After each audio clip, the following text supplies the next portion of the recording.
Y alega este día el secretario del Departamento de Turismo, Secretary Wanda Teo, na siyudad de Zamboanga, junto sa mga opisyales. Intensyon del visitada, amo el ayuda con el sector de turismo na siyudad de Zamboanga. I would like to promote that destination, Santa Cruz as a destination, new destination because of the pink sand. Nakausap ko na nga yung the one who's in charge. Sabi ko to coordinate with us so we could help fund. May mga ibang stores yan na dapat ayusin. So there are some things na dapat dagdagan namin ayusin. Tutulungan namin through TIEZA.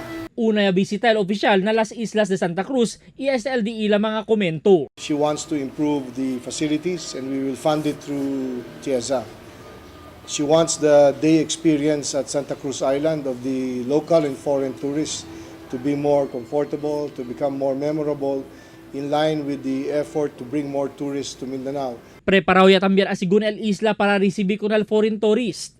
Yari iti el oficial que tiempo ya para con el Mindanao man boom para el sector del turismo. We're very much confident that properly promoted with the help of our tourism officials here, we should be able to promote this area more aggressively and see the arrival of both local and foreign tourists. Mandato asigun del presidente na di la opisina para ayuda con el Mindanao keda como tourist spot na entero nasyon. Hindi asigun keda problema el seguridad para el turismo como promesa del Chief PNP, Police Director General Ronald Bato de la Rosa y el militar. Siendo yaman kwento asigun el Department of Tourism y PNP para el di ila mga proyekto.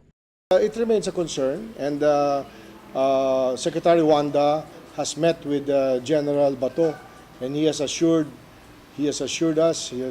Secretary Wanda Teo that they will double up their efforts to improve the security of the area together with the Armed Forces of the Philippines. Esta asigun siyempre el slogan del More Fun in the Philippines pero el man upgrade sila con este.